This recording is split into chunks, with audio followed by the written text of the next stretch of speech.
friends and fans of the podcast. Welcome to another episode of Be Sharp and See. Today we will be sharp and we will be seeing a lot of different things about one artist who obviously, I can guarantee most of us have heard of him, but I'm going to go out on a limb and say about 90% of us have not heard of these songs by him, and it's really worth giving a listen to. But before I start, I really would like to give a shout out to the new listeners of the podcast. We have people listening in Washington, D.C., Buffalo, New York, Crown Point, Des Moines, Sioux Falls, New York City, and other cities throughout the United States. And of course, I cannot forget the regular listeners that we now have in Norway. We're listened to right now, currently, as at the recording of this episode, we are listened to in 25 countries. I can go to the Simplecast website and look at who is listening to the podcast. And look at a map of the world, it lights up in yellow who's listening where, how many listens, and even down to the city. Like it might even say, like in Germany, for instance, I know that we have listeners in Berlin, Germany, because it actually says that on the map. Sometimes I mention that in my show. I'll say, oh, well, thanks for the listens over in Sioux Falls or whatever. And yes, the map actually tells me where people are listening and how many listens that we get. Like British Columbia in Canada, for instance. There's a few cities out there where we have regular listeners. So thank you for the support. We truly appreciate it. Now, on the last episode, we spoke on a very superficial way about movie music. A friend of the podcast had mentioned Phil Collins and how Phil Collins did some music for a few Disney movies. And we touched on it. We didn't touch very deeply on it, but we touched on it. But it got me thinking, what about music for an IMAX documentary? Is it worth it for us to be sharp and see documentary music? Now, we are entering a pretty weird world of music here, but let's ask the question, where do we stop? Where do we stop and say, oh, I don't want to look for music there, or I don't want to look for music at this source or that source? Well, where is there music? TV commercials, video games, even study modules. Some of us have a day job, myself included, and there's sometimes mandatory training modules that we have to watch. And there's a narrator and someone who presents the information for us. Every now and then, the producers of these videos will have background music in the video. I was doing a training module for work, and the background music was so nice. It was like this 12-bar blues progression, and there were parts of it that were just so, mysterious and beautiful. And you can tell whoever composed this was like, all right, let's see what they think of this. Now, I don't know if they knew it was going to be used for background music on a training module, but it was so good that I wanted to just raise the volume of the music and lower the volume of the person spewing out information. It just proves the point. Good music can really be anywhere. It really can. Let's have a little bit of fun with something. Here on the podcast, we have the ability to warp time. So I am going to compose the intro music that you're listening to right now. You know how I do the intro music and then I do the background music and you listen to a beat throughout the podcast? I'm going to compose that right now. And then I will go back in time and put it into the podcast. But I want you to see the process of how this is done. And I want you to... The reason why I'm doing this, let me just explain first of all why I'm going to do this. Good music is, and I don't want to, and I have to be careful here, because I do believe that music is magic, and trust me, if anyone believes that, it's me. Music is magic. It has the ability to do so many things that scientists can only explain so much of. However, it is still scientific, and there is still a scientific reason why certain things sound a certain way and why certain things captivate certain audiences and why they don't. And that's just scientifically proven.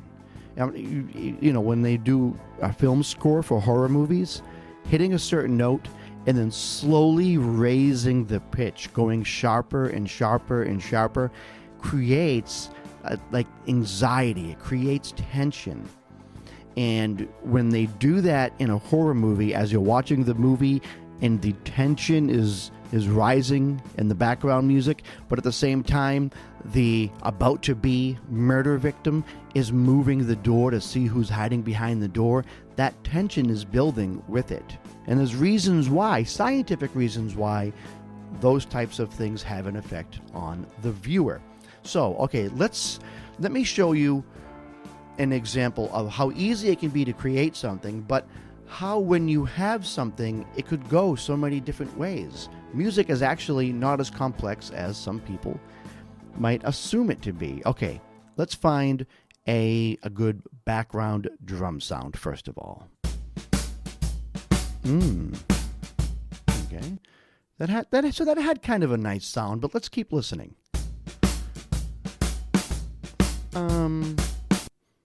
Okay, almost the same thing, but there was like a little bit of something added into it. Let's keep going.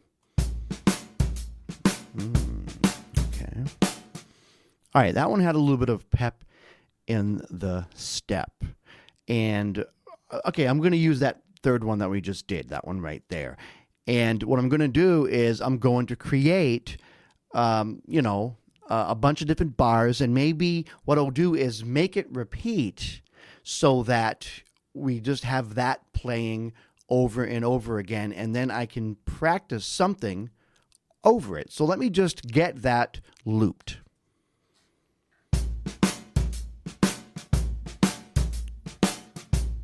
Okay, that actually sounds pretty good. Now, it's important as you listen to this drum beating over and over again, right, to actually dance to it. You know, now there's something that I need to say as I continue with this podcast.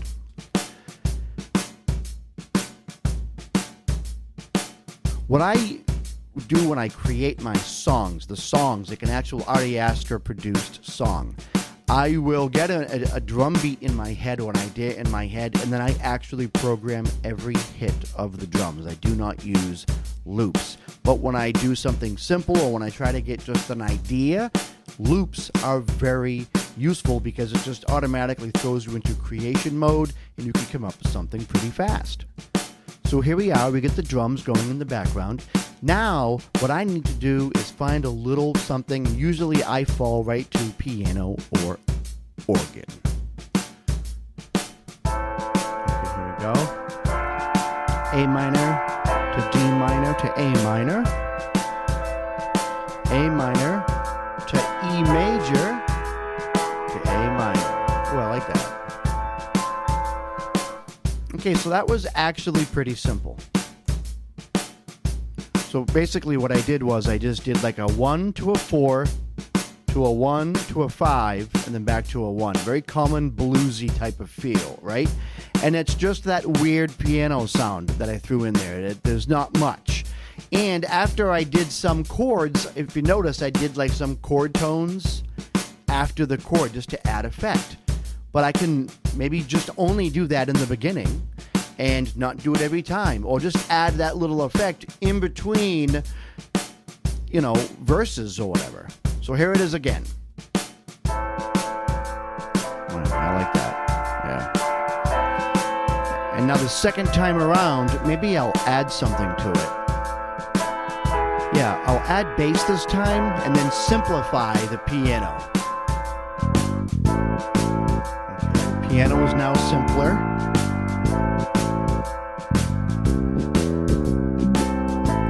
Fun with the bass there, but now I'm going to simplify the bass and add a little bit of ambiance just for fun.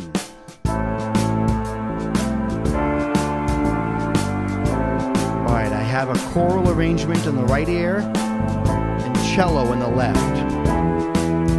Well, I can just let this repeat, you know? I had to throw the 9 at the end of the verse there. I just did.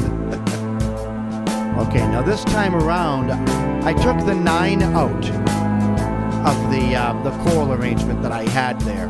Okay, so now that music stopped. I'm just gonna talk for a second. Let me shut off the drums. Okay, all right. So it's just my voice again. Okay, now what we have here is I started off with just drums. Now I want you to know I just threw this together. This is not something that a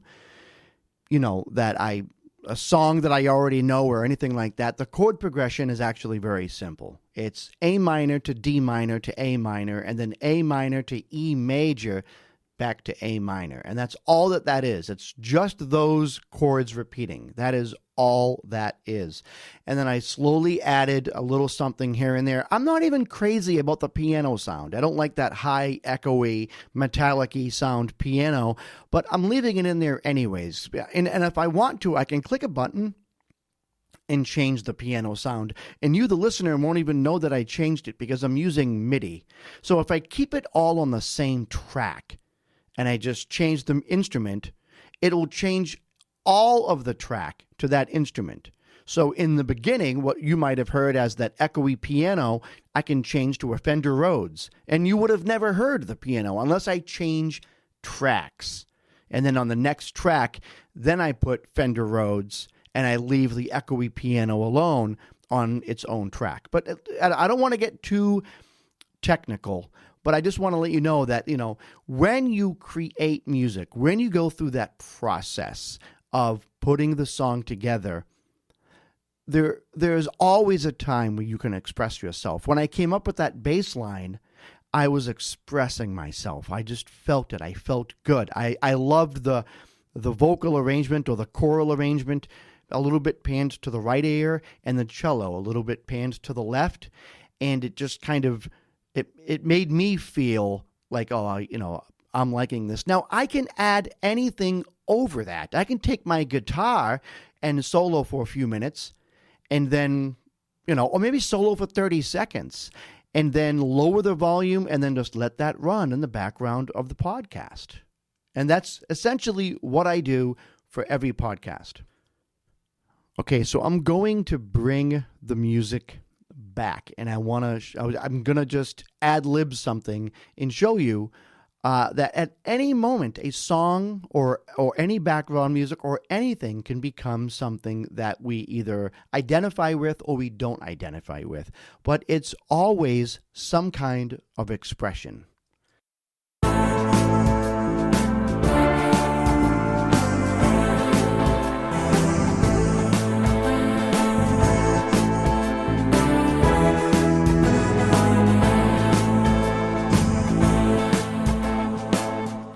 All right, so I went with a synthesized sound just to do a little riff here and there where I could have done whatever I wanted. And maybe some noticed that I actually went back and added some guitar scratching.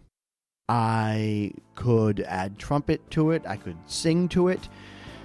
Once you have, a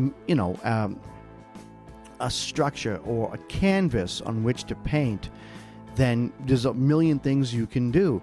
And the reason why I say this is because a lot of people hear the finished product of a song. They hear like the whole entire Dark Side of the Moon album by Pink Floyd, or they hear a whole Eagles album, and each song is already packaged for them, and it's been produced, it's been mixed and mastered, and now you can listen to it on your CD player, your MP3 player, wherever. Although I hear vinyl is making quite the comeback, so who knows. But the reason why I did this little demonstration is not to show like, hey, look at what I can do, because to be completely honest, it wasn't really much. It was just a few chords. I believe the bass time, the bass line even had a note that seemed a little bit out of time, but it was just an example to show. Now, I wouldn't produce that as a song and say, here you go, world. There's a lot of work that goes into it. And then throughout the process, things get added, things get taken away. You tend to equalize certain things. Like, for instance, the cello and the bass are both low sounds. Are they bleeding in together? Do I have to separate them a little bit? Do I have to equalize them a little bit and take a little bit of lows off of the cello so that you can distinguish it from the bass? Whatever the case may be, all I'm saying is that, yes, when you buy a song or when you listen to an album, you're listening to a bunch of finished products. But music can be found everywhere in life, and that is why we need to be sharp and see The Living Sea by Sting. It was an IMAX movie, essentially a documentary about the sea, and Sting produced the music for it. And this music is captivating. It's just absolutely captivating. Yes, music that is captivating and reaches the soul can come from anywhere, even a documentary. I can remember standing in line for a ride at Epcot Center and not even wanting to advance, even though it meant I was getting closer to getting on the ride, because moving forward was taking me away from the speaker. And some of those songs that they play in the background when you're in line at like Epcot or Disney are really good. They're dreamy sounding, and they do that on purpose. The music is written that way so that you feel like you're in a fantasy. It's fantastic on purpose. So you can be reached or touched by anything, even just a few notes. And that is why we shouldn't discount music just because it isn't it's not coming from a teenage boy with big bangs or a 5-piece rock band or a jazz singer who's got like a soft, sultry style. Music is the manipulation of sound, the science of sound. And that sound, no matter how it comes to us, always has the possibility to reach you and to stir up emotions. And that's why we're going to consider today's feature. I'll never forget it. I was at a friend's house. She is from Palm Springs, California. She had a CD, and it was the soundtrack from the IMAX movie, The Living Sea, and it featured music from Sting. And I mean, okay, whoop-de-doo, more Sting songs. I mean, I already love the guy. The guy's great. And, I got a bunch of his albums. I loved him in the 80s. I loved him in the 90s. I just loved everything he ever did. So I figured, okay, so they must have taken a bunch of Sting songs and just threw them right into the movie. But that is not what they did. Now, I saw the songs listed on the CD, Fragile, Mad About You, and a couple others that he already produced and released in earlier albums. So they do use some of his older music, and I had seen something like this before, but then you realize that the songs that are pre-released by Sting are just far and few between. And even the songs that were once released by Sting on other albums have new parts added to it. Listen to the guitar solo in the beginning of the song Mad About You on this album. It's just so beautiful how this piece was arranged, and it was arranged for an IMAX movie about the ocean. It will send shivers up and down your spine, but it was added just for the movie. Now you have YouTube ready. Put the song Cool Breeze in and listen to it by Sting. It is only found on this album, The Living Sea. It was written by him for the movie. It just starts off bouncing back and forth like from an E minor to a B minor, nothing big. And the song has some nice piano in it, a nice mix of the synthesizer and piano, and it's got like almost a classical feel. But then this 57-second long intro comes to an end with the help of some strings, and then starts literally to breathe. The song comes to life, and it actually feels like it's breathing. You can feel the song taking breaths, getting ready to express itself. Kind of like when a person is about to just dump out their heart and spill their guts, that long inhale before they start speaking. That's what this feels like. The song picks up a little bit, and you can feel that something is building, and the piano gets very melodic all of a sudden.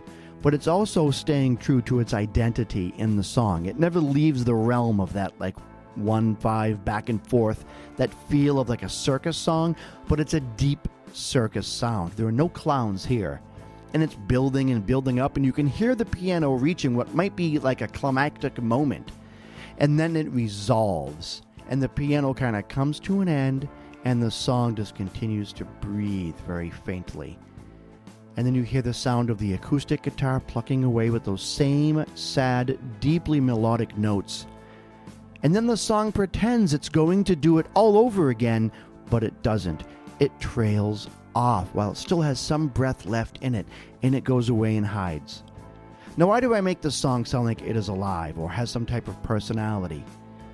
Well, because there was a time in this world where this song never existed at all, until Sting breathed life into it.